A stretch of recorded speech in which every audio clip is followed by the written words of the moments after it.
काल सर्प योग सबके लिए बुरा होता है या सबके लिए अच्छा होता है? काल सर्प योग सबके लिए अशुभ नहीं होता। अच्छा। पर सबके लिए शुभ भी नहीं होता। शादी के लिए हम लड़का देखें या लड़की देखें तो उनके आपस में कितने गुण मिनिमम, मतलब इतने तो होने ही चाहिए? 36 में से 18 गुण कम से कम, जिसे मिनिमम कहा जाता है, वो मिलने चाहिए। खास करके प्रेग्नेंट विमेन, जब ग्रहण का समय काल होता है तो बोला जाता है कि वो अपने घर के भीतर ही रहें। ग्रहण के बीच ग्रहों की तरंगे जो हैं वो दूषित होती हैं। हमारे पास बहुत ऐसे केस हैं जब गर्भवती स्त्री के गर्भ में बच्चे के ऊपर भी उसका बुरा प्रभाव आया।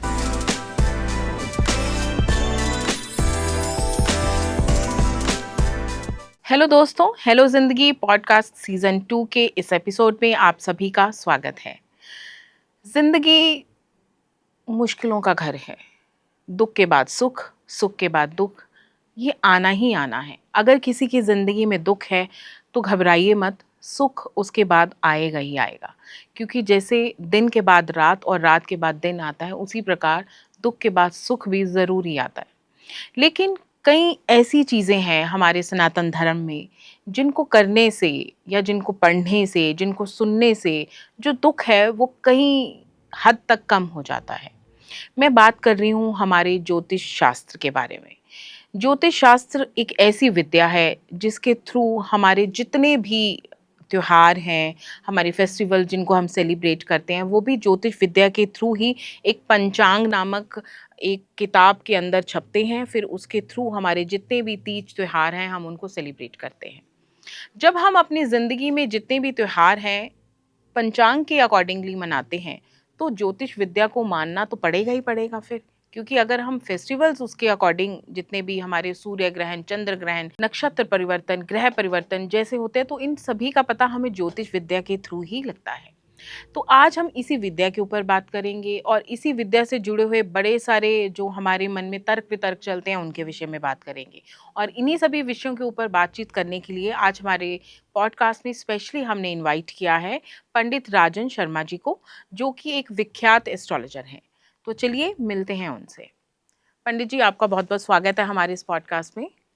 आपके सभी दर्शकों का हार्दिक अभिनंदन है। नमस्कार जी। अच्छा, पंडित जी, मुझे एक और चीज़ आपसे पूछनी थी। ज्योतिष विद्या, बड़े सारे लोग होते हैं जो नहीं मानते, जो बोलते हैं कि मैं ज्योतिषों को नहीं मानता हूँ, है ना? और लेकिन जितने भी फेस्टिवल्स हैं वो, जैसे अभी मैंने बताया कि वो हमारी ज्योतिष विद्या के थ्रू ही गणना करने के बाद ही होता है कि इस तिथि को ये त्योहार है, इस तिथि को ये त्योहार है। जब हम इन चीज़ों को मानते हैं तो हमें ज्योतिष विद्या भी माननी चाहिए। तो इसके पीछे आपका क्या तर्क है? देखिए, सनातन धर्म जो है हमारा पंचांग पर ही आधारित है और इसका आधार वेद है हमारे। और ज्योतिष को वेदों का चक्षु कहा गया है कि अगर आपने वेदों को भी पढ़ना है तो ज्योतिष शास्त्र का ज्ञान होना चाहिए। इसीलिए श्लोक है ज्योतिषम वेदा नाम चक्षु। तो वेदों का ज्ञान प्राप्त करने के लिए ज्योतिष शास्त्र की जरूरत है।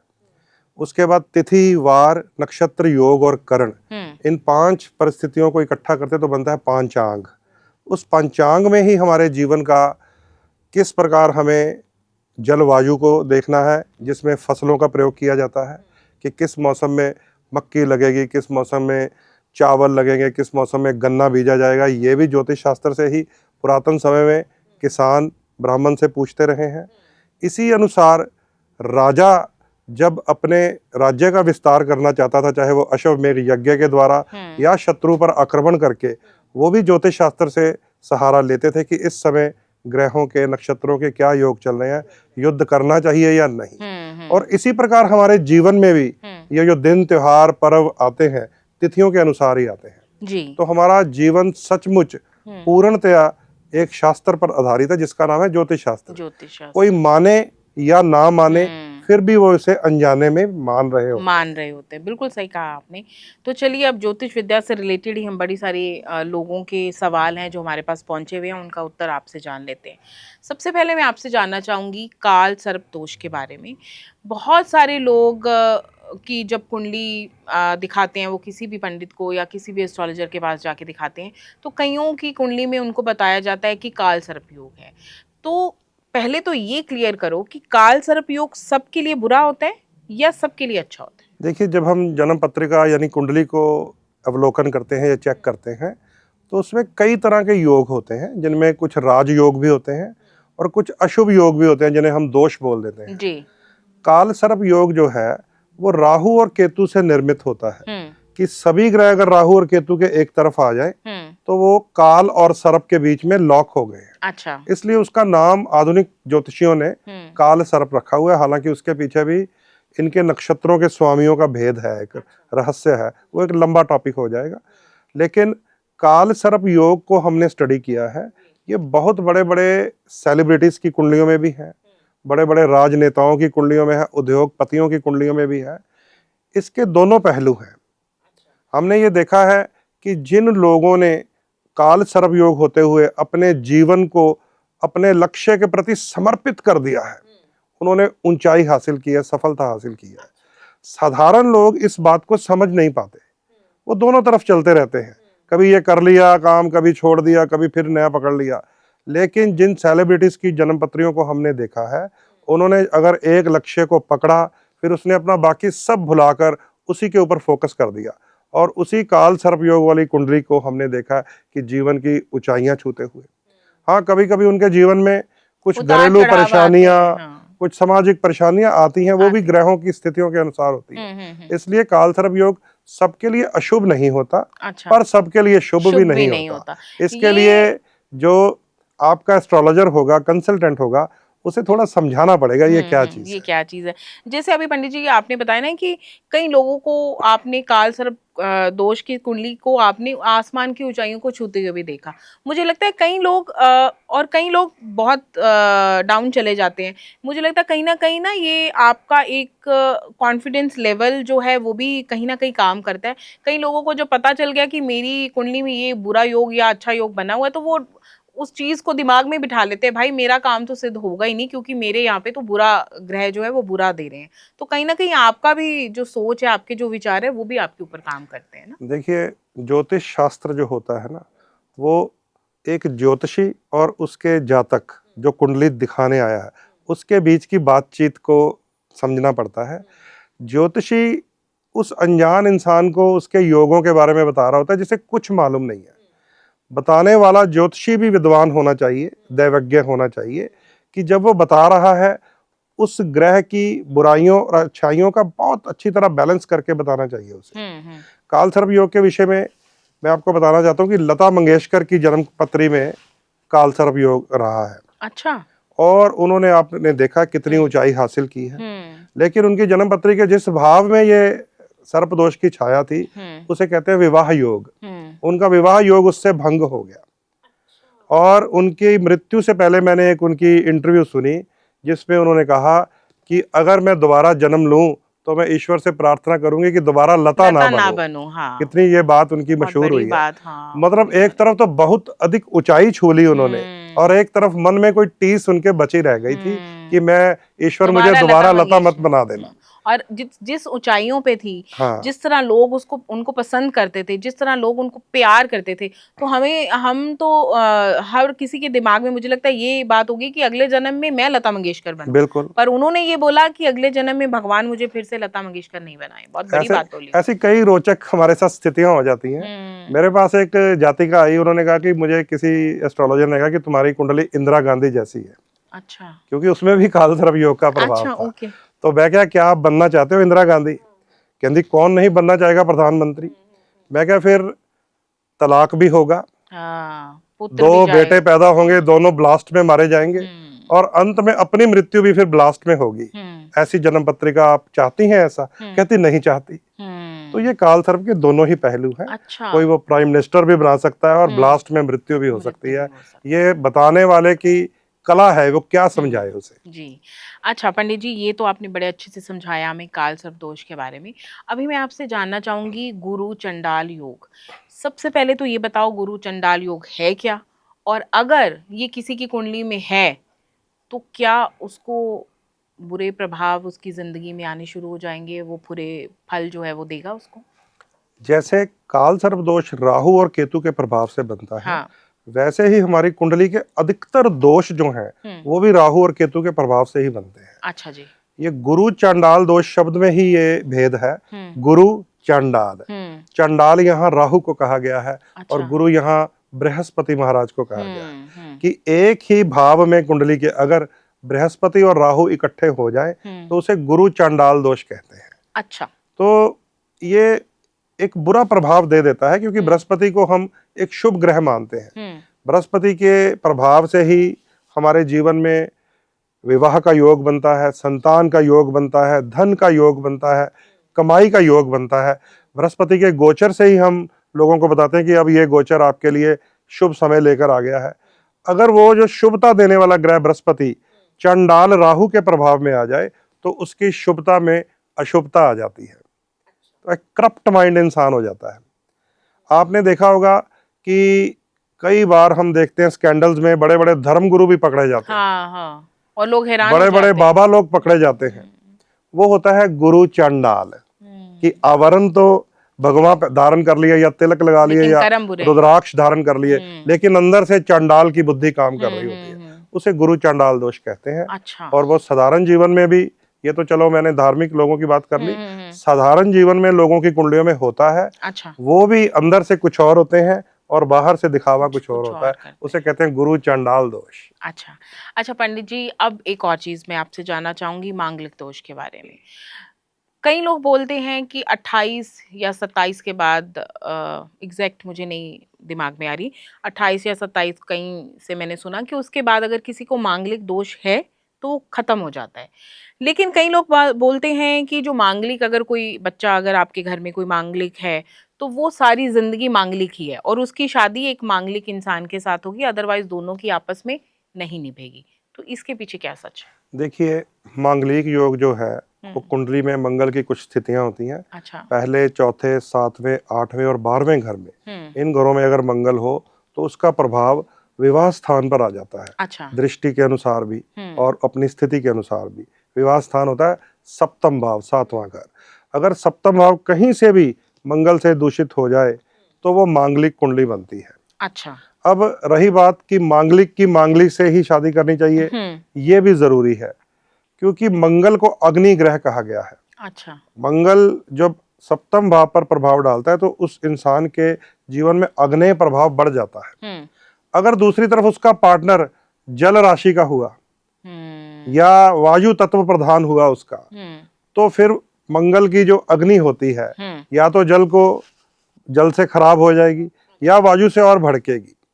सो मंगल को मंगल ही संभाल सकता है। जैसे एक कहावत है, लोहे को लोहा काट सकता है, ऐसे ही मांगलिक को मांगलिक से ही विवाह करने के बाद उनके जीवन में सुख शांति आती है, समृद्धि रहेगी। दूसरा प्रश्न आपने पूछा 28 साल की उम्र वाला, ये क्या सच ये एक है? बहुत एक लोकोक्ति सी बनी हुई है। अच्छा। कि 28 साल के बाद मंगल का प्रभाव कम हो जाता है, मांगलिक दोष खत्म हो जाता है, कट जाता है। ऐसा नहीं होता। अच्छा। हमारी कुंडली में कोई राजयोग हो अगर, वो सारी उम्र समाप्त नहीं होता, चाहे इंसान की आयु 100 वर्ष हो जाए।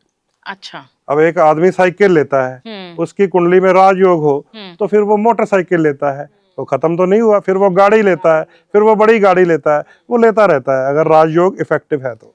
ऐसे ही अगर कोई दोष हो वो भी सारी आयु तंग करता रहता है। अच्छा पंडित जी, अभी आपने राजयोग की बात की, जैसे तो किसी की कुंडली में राजयोग है, इसका पता कैसे चलता है? वो कुंडली में अलग अलग स्थितियां होती हैं। कौन से ग्रह कहाँ प्लेस होते हैं? राजयोग जो होते हैं वो कुछ शुभ ग्रहों के मिलने से बनते हैं। जैसे गुरु और चंद्रमा मिल जाए तो वो गज केसरी योग होता है, उसे हम राजयोग में मानते हैं। अच्छा। चंद्र और मंगल मिल जाए तो अचल महालक्ष्मी योग होता है, उसे हम राजयोग मानते हैं। बुध और शुक्र मिल जाए विष्णु लक्ष्मी योग होता है। बुध और सूर्य मिल जाए तो बुध आदित्य योग होता है, बड़े बड़े बुद्धिमान लोग पैदा होते हैं उस योग में, तो इन्हें राजयोगों की संज्ञा दी जाती है। बुध और गुरु मिल जाए तो? बुध और बृहस्पति मिल जाए वो राजयोग की संज्ञा में नहीं आता। अच्छा। वो द्वंद्व शुरू हो जाता है। अच्छा। बुध बुद्धि है और गुरु भाग्य है। हाँ। यही तो जीवन की लड़ाई है। बुद्धिमान कहता है कि मेरे पास बुद्धि ज्यादा है, और भाग्यशाली कहता है कि मैं चाहे अनपढ़ हूं, मेरे नीचे बड़े बड़े MBA नौकरी करते हैं। ये बुध और बृहस्पति की ही लड़ाई है ज्योतिष में।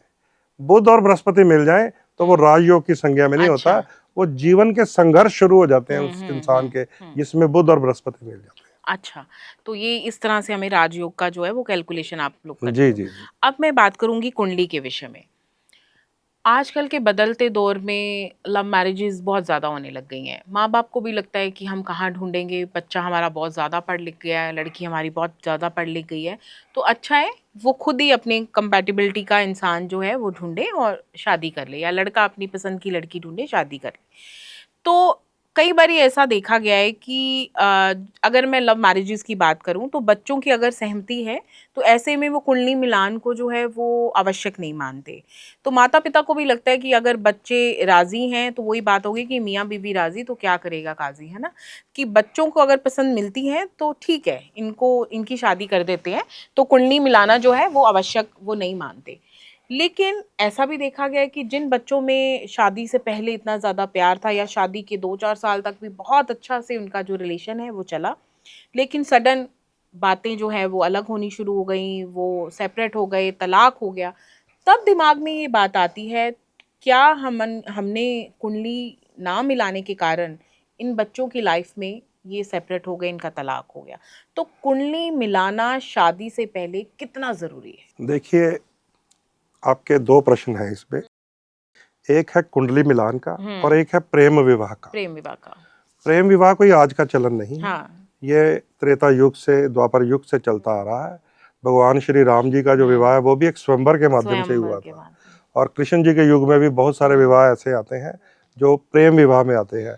और शंकर पार्वती का जो प्रथम विवाह माना गया है वो भी एक प्रेम विवाह है। उसमें भी माँ पार्वती ने कई सोमवार, कई हजारों वर्ष तपस्या की, तो जाकर एक तपस्वी को उन्होंने भोगी बनाया था, शंकर जी को प्राप्त किया। तो वो सब प्रेम विवाह है। लेकिन इस प्रेम विवाह में जो तपस्या आती है या स्वयंवर में प्रतियोगिता आती है कि अर्जुन एक मछली की आंख को भेद रहा है, तब जाके उसे द्रौपदी प्राप्त होगी। भगवान राम धनुष तोड़ेंगे, तब जाके उसे सीता माता प्राप्त होगी। वो जो प्रतियोगिता और तपस्या है वो आपकी कुंडली के गुण ही तो होते हैं। उसी से तो पता चलता है कि ये कितना काबिल है, कितना नहीं है। जो तोड़ पाता है उस धनुष को वही तो काबिल है, वही तो फिर अच्छी सुंदर पत्नी प्राप्त कर सकता है। तो ये भी आपकी कुंडली में ही सब छुपे हुए भेद होते हैं। अच्छा। कि अगर आप काबिल हैं उस प्रतियोगिता को जीतने में तो आपका विवाह भी सफल हो जाएगा। अब दूसरा प्रश्न आ गया कि प्रेम विवाह, ये दो शब्द हैं, प्रेम और विवाह। कुंडली में दो अलग अलग भावों से देखा जाता है। अच्छा। कुंडली के पंचम भाव से हम देखते हैं लव अफेयर्स, प्रेम संबंध, और कुंडली के सप्तम भाव से हम देखते हैं विवाह। कई बार क्या होता है कि जो प्रेम संबंधों का भाव है, पंचम भाव, वहां पे शुभ ग्रह आ जाए, मान लीजिए शुक्र आ जाए, शुक्र को प्रेम का ग्रह माना गया है। अगर वहां पर शुक्र आ जाए तो प्रेम का जो समय होता है, जिसे लव पीरियड कह देते हैं, वो बड़ा शुभ माना जाता है, बड़ा प्रेम होता है दो प्रेमियों के बीच में। लेकिन उन्हीं की कुंडली के अगर सप्तम भाव में राहु हो या शनि हो तो जैसे ही प्रेम विवाह में बदलेगा वो राहु एक्टिव हो जाएगा। अच्छा। वो प्रेमी जोड़ा जो शादी से पहले बहुत प्रेम से रह रहा था, विवाह के बाद उनके बीच में मतभेद पैदा होने शुरू हो जाते हैं और इवन की डाइवोर्स तक बात पहुंच जाती है। इसलिए प्रेम विवाह के समय भी हम कुंडलियां देखते हैं और उन्हें बताते हैं कि अगर प्रेम का भाव अच्छा है और विवाह के घर में राहु या शनि है तो आपको कैसे जीवन व्यतीत करना है। क्योंकि वो तो हमारे पास निर्णय करके आते हैं कि पंडित जी हमने विवाह तो करना ही है। अब इसका हल बता दीजिए क्या है। तो हल फिर कई तरह के उपाय हो जाते हैं जो कि हमारी ज्योतिष विद्या में है। अच्छा, एक और चीज वो भी विवाह से संबंधित पंडित जी, कि कुंडली मिलाते वक्त हम गुण देखते हैं लड़का लड़की के कि इसके इतने गुण होने चाहिए, इतने मिलने चाहिए। तो आपके अकॉर्डिंग जब शादी के लिए हम लड़का देखें या लड़की देखें तो उनके आपस में कितने गुण मिनिमम, मतलब इतने तो होने ही चाहिए कि मिलने ही चाहिए? गुण मिलान एक पुरातन प्रथा है। जब हम गुण मिलाते हैं तो उसमें 36 में से 18 गुण कम से कम, जिसे मिनिमम कहा जाता है, वो मिलने चाहिए। उसमें भी कुछ गुण मिलान में अष्टकूट मिलान किया जाता है, 8 तरह के पॉइंट्स होते हैं। उसमें एक आता है नाड़ी दोष, जिसके पूरे 8 पॉइंट होते हैं, वो शून्य नहीं होना चाहिए। एक आता है भकुट दोष, जो आपसी तालमेल के लिए माना जाता है, उसके 7 पॉइंट होते हैं, वो भी शून्य नहीं होना चाहिए। अच्छा। एक आता है गण दोष, जिसमें एक मनुष्य और एक राक्षस हो गया तो उनमें गण दोष आ जाएगा, वो भी शून्य नहीं होना चाहिए। एक आता है ग्रह मैत्री, कि इसकी ग्रह राशि का स्वामी कौन सा है, इसकी राशि का स्वामी कौन सा है। अगर मित्र है तो वो विवाह अच्छा निकलेगा, अगर मित्र नहीं है तो विवाह अच्छा नहीं निकलेगा। इन पॉइंट्स को जब जोड़ते हैं तो मिनिमम 18 पॉइंट बनते हैं। तो मिनिमम वो 18 पॉइंट मिलने चाहिए। अगर उससे नीचे चले जाती है तो वो विवाह के लिए शुभ नहीं मानी जाती। अच्छा। लेकिन ये एक पुरातन सिस्टम है। आज के युग में क्योंकि हर कार्य में रिसर्च चलती है, शोध चलता है, चाहे वो मेडिकल साइंस हो, चाहे वो आयुर्वेद हो, चाहे विज्ञान हो, चाहे ज्योतिष शास्त्र हो, आज के युग में हम लोगों ने ये देखा है कि गुण मिलान के बावजूद कुंडली के कुछ भाव होते हैं, जैसे सप्तम भाव विवाह का है, पंचम भाव प्रेम के बाद संतान का है, एकादश भाव कमाई का भी होता है, लगन हमारी नेचर स्वभाव का भी होता है। उन्हें भी देखना पड़ता है। अगर आपकी नेचर अच्छी होगी, कमाई अच्छी होगी, संतान पैदा करने की क्षमता होगी, तो ही वो विवाह निभ सकता है। तो हम एक तरफ गुण मिलान रखते हैं, दूसरी तरफ फिर कुंडली का अवलोकन करते हैं। जब उन दोनों का तालमेल बहुत सुंदर बैठ जाता है तो हम कहते हैं कि ये विवाह अब सुंदर जाएगा। केवल गुण मिलान से विवाह सफल हो जाए ऐसा संभव नहीं होता, क्योंकि बड़े सारे लोग बस ये पूछ लेते हैं कितने ग्रह में रहे, और आजकल तो बड़ा इजी हो गया है, लोगों को लगता है क्योंकि इंटरनेट पे वो नाम अपने डाले दो, वो ऐप्स आ रही हैं, बस उसमें वो देख लेते इनके हैं। कारण बहुत परेशानियां आ रही हैं लोगों के जीवन में, बहुत क्योंकि ज्यादा। जितनी बारीक चीज आपने बताई कि हमें और 8 चीजें और भी उसमें देखनी देखनी पड़ती होती हैं, है, बिल्कुल देखनी मैत्री ग्रह देखने होते हैं, तब जाके शादी जो है वो सक्सेसफुल एक बिल्कुल। मैरिज जो है वो हो जी पाती है, जी, अदरवाइज नहीं तो फिर बीच में लड़ाई परेशानियां आती हैं। जी। अब मैं एक और चीज़ जानना चाहूँगी आपसे, जो ग्रहण के विषय में है। आज से पहले मुझे नहीं लगता कि मैंने अपने इस पॉडकास्ट में इस विषय में बात की है। सूर्य ग्रहण या चंद्र ग्रहण के बारे में बात करूँगी। ग्रहण के समय हमारे घर में जो बड़े बुजुर्ग हैं, या मैं बोलूँगी कि अभी अगर हम किसी कथा सत्संग में जाते हैं, सुनते हैं, तो वहाँ भी यही सुनने को आता है कि ग्रहण के समय हमें अपने घर के भीतर रहना चाहिए। लेकिन वैज्ञानिक युग चल रहा है, आजकल के जो यंग बच्चे, मैं बात करूँगी जो स्कूल कॉलेज गोइंग बच्चे हैं, तो उनको बड़ी उत्सुकता होती है कि वो उस चीज़ को देखें। इस चीज़ को मिथ मानते हैं वो कि ग्रहण के समय अपने घर में रहें। लेकिन बड़े बुजुर्गों की अगर मैं बात मानूं, धर्म गुरुओं की अगर हम बात माने, खास करके प्रेग्नेंट विमेन जब ग्रहण का समय काल होता है तो बोला जाता है कि वो अपने घर के भीतर ही रहें। इससे होने वाला जो बच्चा है उसके ऊपर बुरा प्रभाव होगा और वो बच्चा अपंग भी पैदा हो सकता है, ऐसा भी कहा जाता है। तो इसके विषय में थोड़ा सा समझाइए, इसके पीछे कितनी सत्यता है और क्या शास्त्र तर्क देते हैं इसके विषय में? देखिए, जो शास्त्र का आधार है वो तो यही है कि सूर्य या चंद्रमा को राहु और केतु ही ग्रहण लगाते हैं जी। वो आज का वैज्ञानिक शोध भी है कि राहु और केतु, क्योंकि वैज्ञानिकों को तो नजर नहीं आता, छाया ग्रह माने जाते हैं। जब वो छाया आ जाती है पृथ्वी के सामने तो वो ग्रहण माना जाता है। अब इसे देखने या ना देखने की बात मैं आपसे करना चाहता हूँ। ये बहुत अच्छा प्रश्न आपने किया है। अगर ग्रहण के बारे में हमारे शास्त्र में आज से लाखों वर्ष पहले लिखा हुआ है तो किसी ने तो देखा होगा ना, किसी ऋषि ने, मुनि ने, संत ने देखा होगा तभी लिखा होगा। इसका मतलब यह है कि ग्रहण को देखने की विधा तो तब भी थी, लेकिन वो अपनी विधा से देखते थे। आज भी केवल जो एस्ट्रोनॉमी के स्टूडेंट्स हैं वही देख पाते हैं। उन्हें भी कई लेंस लगाकर देखना पड़ता है, सीधी आंख से उन्हें भी नहीं देखने दिया जाता। इसका मतलब वो विधा उनके पास भी होगी, हमारे ऋषि मुनियों के पास।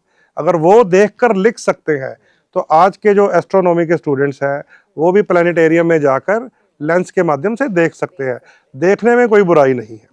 दूसरा ये है कि ग्रहण के बीच ग्रहों की तरंगें जो हैं वो दूषित होती हैं। उसका प्रभाव फूलों पर भी, फलों पर भी, वनस्पतियों पर भी, शरीर पर भी नेगेटिव आ जाता है। हमारे पास बहुत ऐसे केस हैं जब गर्भवती स्त्री के गर्भ में बच्चे के ऊपर भी उसका बुरा प्रभाव आया। बहुत बच्चों के शरीर पे मार्क्स आ जाते हैं ब्लैक कलर के। जी। और बहुत लेडीज के बच्चे हमने देखे हैं जिनकी एक उंगली नहीं है या 6 उंगलियों वाले बच्चे पैदा हुए हैं। और आपको मैं यहाँ पे नपी तुली बात बताना चाहता हूँ कि जब भी ग्रहण आए, आप भी नोट कर लीजिए स्वयं, ग्रहण के 2 या 3 महीने के अंदर भूकंप ना आए, भूचाल ना आए, सुनामी ना आए, तो समझ लीजिए कि ग्रहण की बात गलत है।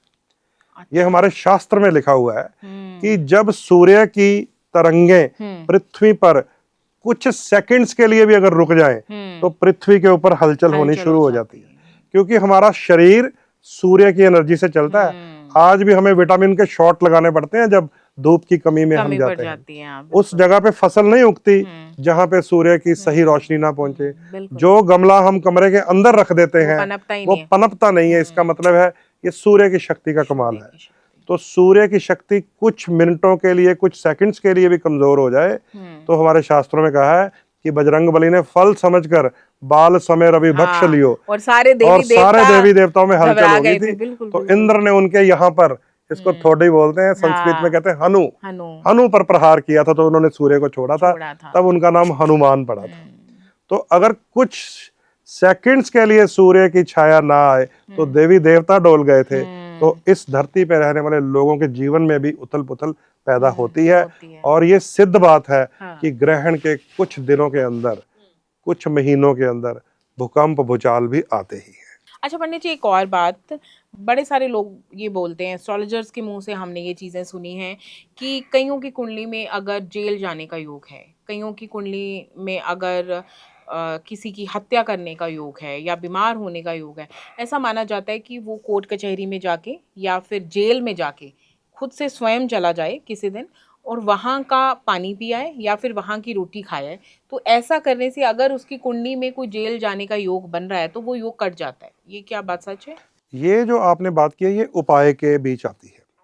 जब कुंडली में कोई भी ऐसा योग हमें नजर आ जाए, वो चाहे हॉस्पिटल जाने का है, चाहे वो जेल जाने का है या किसी मुकदमे में उलझने का है, तो उपाय बताया जाता है कि वो जाने का योग तो है भाई, तो खुद जाओ अच्छा। और वो योग पूरा करके आओ।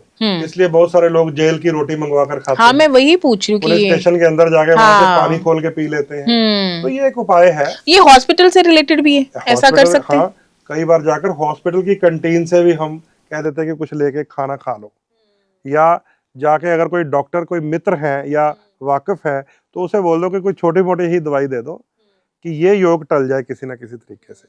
तो ये उपाय है, उपायों की इसका ये कैटेगरी में। बहुत विस्तार है इसमें। ये अच्छा। मतलब ये उपाय का है एक ठीक है, सिस्टम है। ठीक है। थैंक यू सो मच पंडित जी, आप हमारे इस पॉडकास्ट में आए और इस चर्चा को हम अपने अगले एपिसोड तक जारी रखेंगे, क्योंकि मुझे लगता है कि बहुत सारे ऐसे मिथ्स हैं जिनके बारे में बात भी करनी है, बहुत सारी ऐसी बातें हैं जिनको हमें बताना है कि ये मिथ्स नहीं है, ये सच हैं, ये शास्त्र वर्णी चीज़ें हैं, ये लोगों तक पहुँचानी मुझे लगता है बहुत ज़रूरी है। तो लेकिन अभी समय जो है वो इजाज़त नहीं दे रहा है हमें, तो मिलेंगे हम अपने अगले एपिसोड में। तो आज आपने जाना पंडित राजन शर्मा जी से कि कालसर्प दोष क्या है, मांगलिक दोष क्या है, और साथ ही साथ उन्होंने ये भी बताया कि शादी करते वक्त सिर्फ कुंडली जो है वो ही दिखाना अनिवार्य नहीं है, कुंडली में कितने ग्रह मिल रहे हैं और इसके अलावा जो भी गुण दोष देखे जाते हैं, बड़ी बारीकी से चीज़ों को देखना बहुत ज़रूरी है, तभी जो है एक सक्सेसफुल मैरिज जो है वो आपकी हो सकती है। लेकिन इसके लिए आपको एक अच्छे एस्ट्रोलॉजर से मिलना बहुत ज़रूरी है। तो अगर आपका कोई ऐसा प्रश्न है जो आप जानना चाहते हैं जिसका उत्तर पंडित राजन शर्मा जी से, तो आप हमें कमेंट बॉक्स में ज़रूर लिख के भेजिए, तो हम कोशिश करेंगे अपने अगले एपिसोड में हम पंडित जी को दोबारा इनवाइट करें और आपके प्रश्नों के जो उत्तर हैं हम अपने पॉडकास्ट के थ्रू ही आप तक पहुँचाएँ। तो मिलेंगे हम अपने अगले एपिसोड में, तब तक के लिए नमस्कार।